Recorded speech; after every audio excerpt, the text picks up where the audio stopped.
I have proposed as facts, in as many ways as possible, and still not enough throughout all of my episodes, that all social issues are solvable and remain permanently part of the pattern.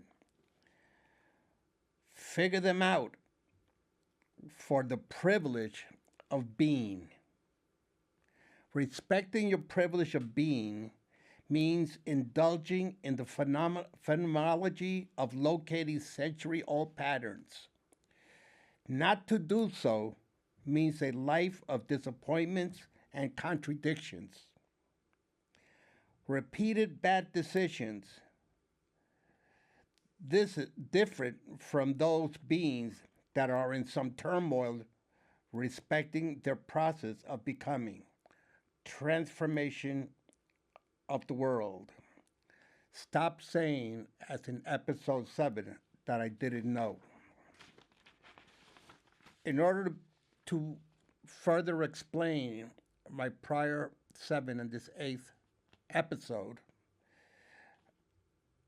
I need to make myself vulnerable and let you into my world, my life, to understand the, the becoming process and the fact of being and contradictions. I was born in 1945, 1 August of 1945. The bombing of Japan, Nagasaki and Hiroshima. And it is one of those scheduled years, 1945, and I know it well, that was called upon to rearrange the world order. Born in the west side of Harlem, 125th Street, a lot of white and Jewish communities. I want to further say that under no other group during the early years of life living in Harlem, surrounded by the daily makings of history, racial riots, and new reflections, could I have developed a love of education, philosophy, or the pursuit of wisdom with none other than the Jewish people branded by a number on their risk. And I saw many. I saw many of those numbers. And one was too many. At numbers at arms and from people at arm's length from such survivors. Totally different from the children that they had that I met later on in life. The translation of being was significantly different. Adding my life and living in Puerto Rico as under a colony by the United States, when the Puerto Rican flag could not be shown outside, has given me a perspective that is hard for other people to understand. Add to this Harlem scholars in pursuit of the destruction of colonialism and ownership to public space using the weaponry of music and art. You have what I am now, me. Then came April 11th, 1961. I was 16 years old in high school. A few months after April 11th, 1961, I read Leon Uris' book, The Exodus. Cool. Facts always means being in the world. Our existence is situated with a specific world with its own meaning, relationships, and constraints. My kids can't understand my world, no matter how I explained it. This being in the world is inherently factual because it shapes how an individual perceives and interacts with their surroundings.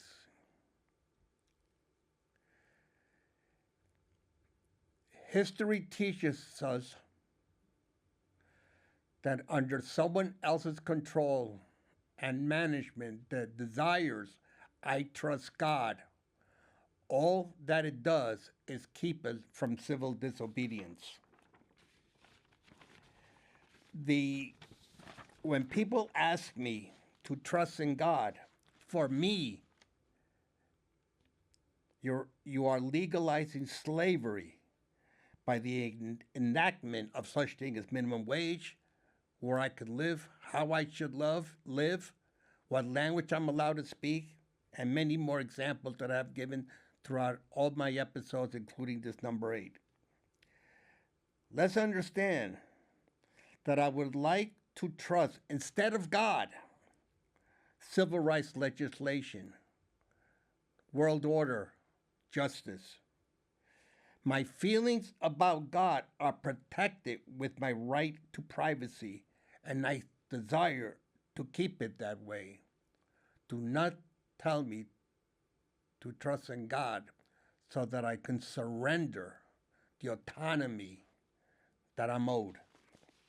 I'd like you to further explain and understand my prior 7 episodes. I will keep giving you history, not opinions.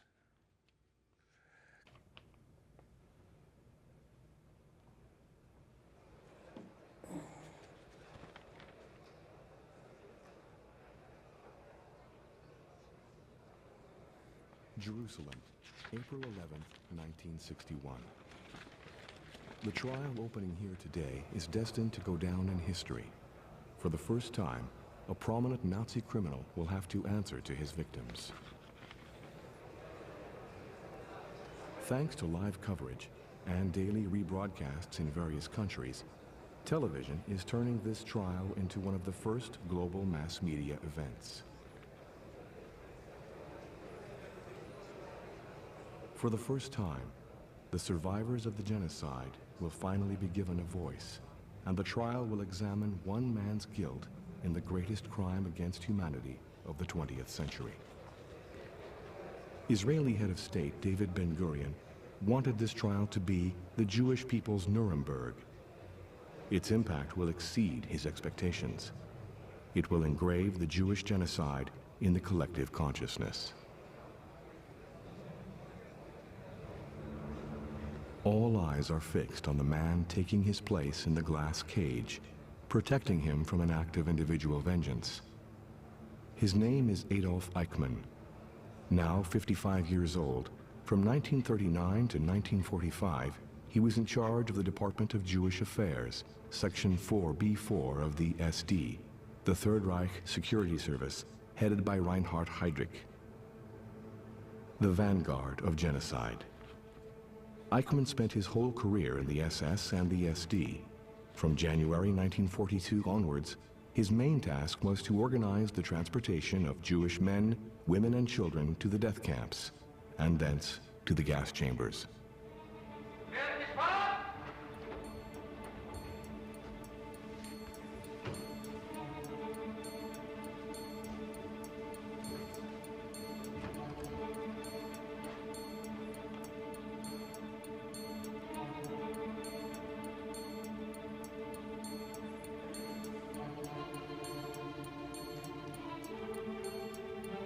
האם אתה מודה או אינך מודה בפרט האישום השישי? Bekennen Sie sich zum 6. Anklagepunkt schuldig oder nicht schuldig? Im Sinne der Anklage nicht schuldig. ברוח כתב האישום לא אשם. האם אתה מודה או אינך מודה בפרט האישום השביעי? Bekennen Sie sich zum 7. Anklagepunkt schuldig oder nicht schuldig? Im Sinne der Anklage nicht schuldig. ברוח כתב האישום לא אשם. האם אתה מודה או אינך מודה בפרט האישום השמיני? Bekennen Sie sich zum 8. Anklagepunkt schuldig oder nicht schuldig? Im Sinne der Anklage nicht schuldig.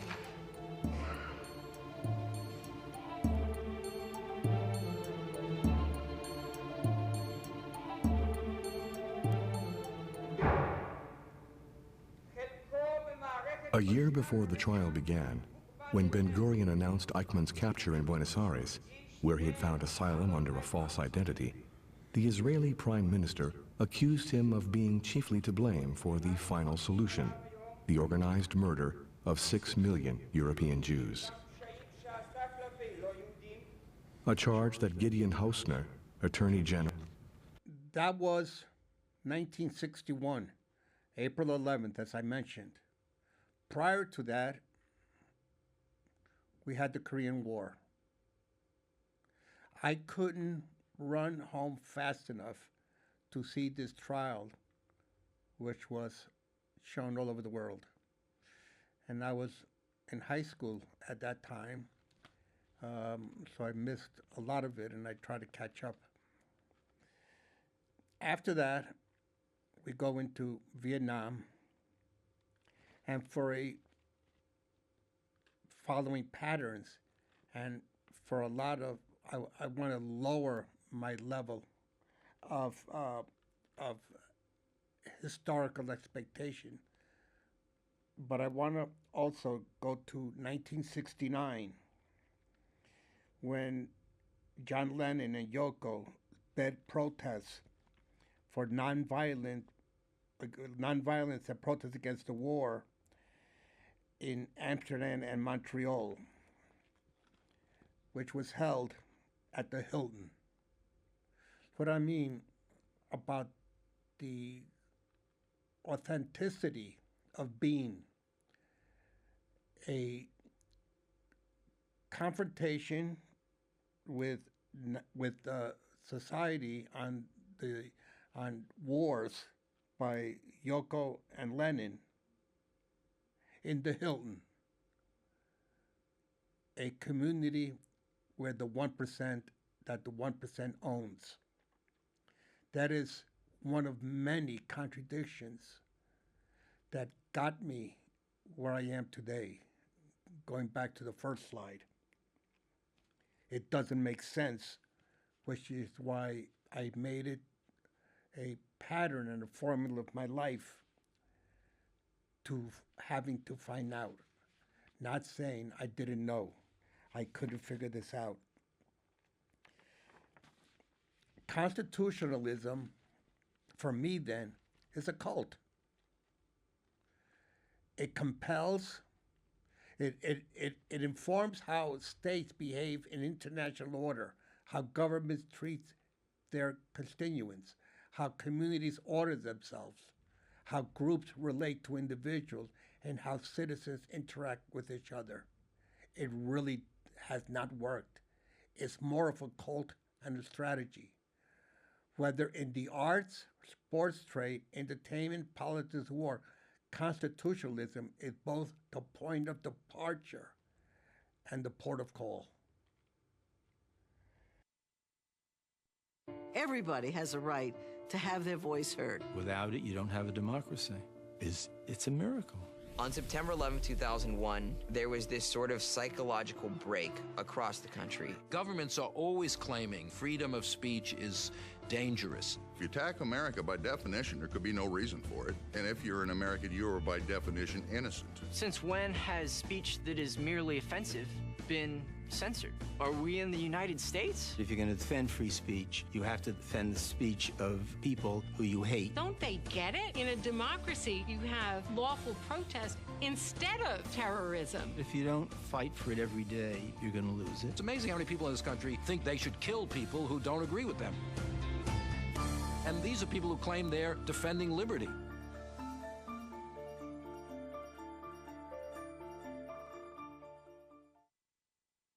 Another enormous contradictions with Immanuel Kant, a well-known philosopher. Kant says that we can know the natural, observable world, but we cannot have answers to many of the deepest questions of metaphysics. His ethics were organized and around the notion of a categorical imperative, a universal ethical principles that one should respect the humanity in others, and that one should only act in accordance with rules that could hold both ways, for and for everyone. The next sentence is the contradiction. Can't allow for no right to resistance or rebellion, and to consider whatever the government says as if it were legitimate. Argue, but obey. Figure that one out. Argue, but obey. Another contradiction that I grew up with. This is what made me, as I mentioned it in the first few minutes of episode 8. I wanted to find out what made Puerto Ricans special, but asking such questions in school only seemed to make teachers angry, especially the nuns and priests. At Commander Shea in Spanish Harlem, a nun told me that Puerto Ricans had no culture. She made me feel stupid for even asking the question. Oppressed, a priest told me, was what lazy people said they were, so they could blame other people for their problems. In New York City, I attended Xavier High School, an all-boys semi-military school run by the Jesuits. There, the priest taught me about patriotism, Christian values, and the military. I was shown a flag, told that I was an American, and that I should love my country and die for it. Then was shown a crucifix and told that I should turn the other cheek when faced with injustice. Finally, they told me that was a son of Xavier, that I belonged. But out in the hall, I was called nigger and spick by the white boys who attended the school. And the Jesuits just looked the other way. My classmates told me that I should go back where I came from, that my people were all lazy welfare and food stamp cheats, that my people were too stupid to learn English. I was called upon in the 1990s to organize Mount St. Michael Academy in the Bronx, a Marist order school. And when you just read there is what was happening in Mount St. Michael. I ended up suing them since they fired me from my position as controller because I caught them even stealing bingo money and other things they did. Because the school, when I was taking it over and asked to fix it, was no longer white. It was predominantly black and brown. These consequences, this accountability is historical.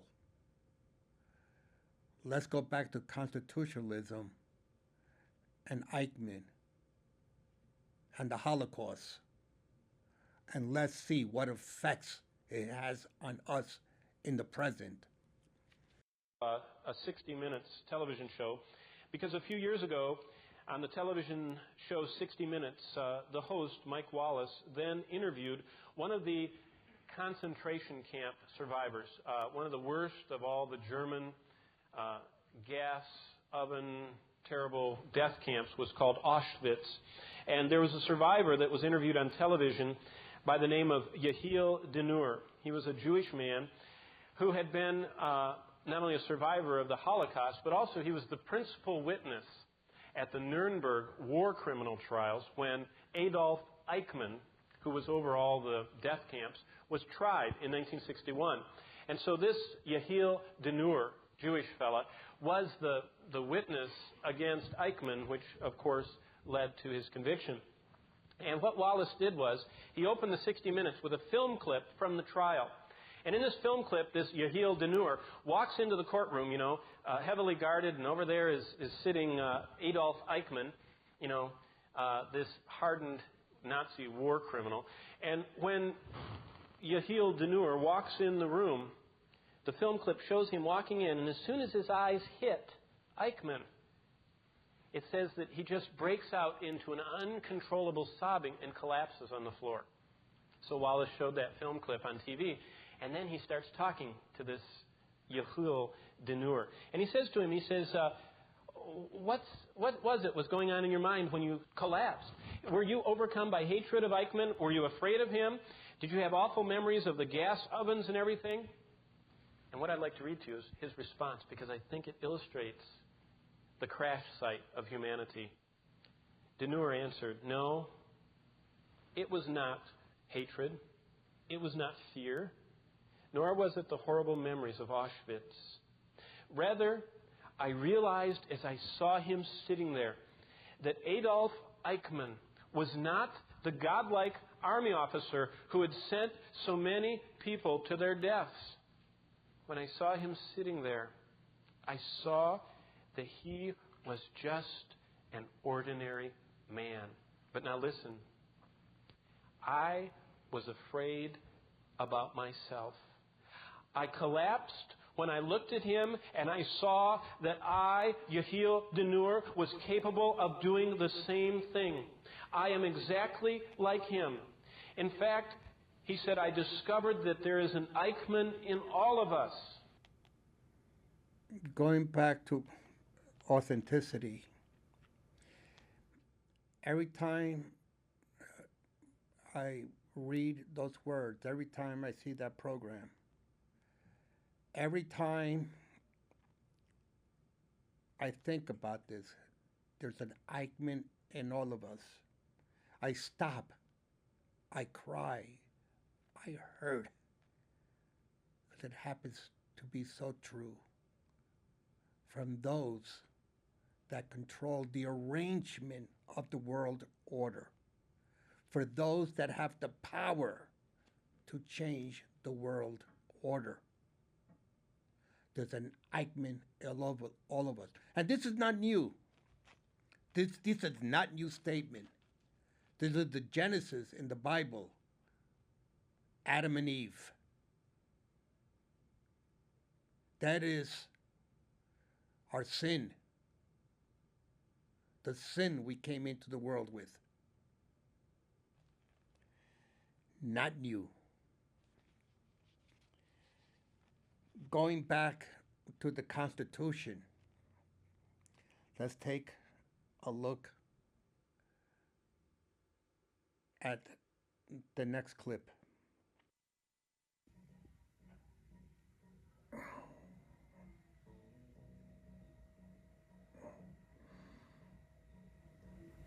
On 9/11 itself, I had been asked to write an op-ed, try to make sense of this, to be posted the next day. So I had already written on 9/11 what might the motive have been. Before the buildings were down, all three major cable news channels, I was flipping back and forth between them, and they're all saying exactly the same thing, that this is a senseless act. How would they know? And the second thing that struck me was they were, at the time, talking about there might be, in the World Trade Center itself, as many as 17,000 people. They were all, on all three channels, being continuously pronounced innocent. So if you attack America, by definition, there could be no reason for it. And if you're an American, you are, by definition, innocent. Evil has found us. I'm sorry to say, when President Bush said that last night, that evil has done this. That's what it is. Once you started with the Iraqi children and the Palestinian situation, you can run a string, as I did, all the way back to the Dutch playing kickball with the heads of the Wappinger Indians, okay, in New Amsterdam, in roughly the location of the World Trade Center. That's an unbroken chain. So I stopped talking about the actual perpetrators, started talking about the ghosts who experienced a similar or comparable fate over the years at the hands of the self-proclaimedly innocent Americans. Went through the Contra War in Nicaragua, went back to No Gun Marie, and the 3.2 million dead in Indochina, and then 1.5 million Filipinos killed by the Indian fighters fresh off the plains. That war began in 1898, which is 8 years after Wounded Knee. So you can go back from Wounded Knee all the way back to that little game of kickball. It's an awful lot of bodies piled up there. Ward Churchill's a very polemical writer. He is a public intellectual. He was hired by the University of Colorado Boulder because he was a public intellectual. He's written dozens of books. He's very prolific, and he doesn't censor himself at all. He just goes, "Sure." He wrote an essay referring to the victims of 9/11 terrorist attacks as little Eichmanns, triggering an avalanche of criticism, and he eventually got fired. He was tenured. It took years in court. Perfectly predictable. If you make a practice of killing other people's babies for personal gain, comfortability, quality of life, then eventually they're going to give you a taste of the same thing. Little Eichmanns. For the last slide,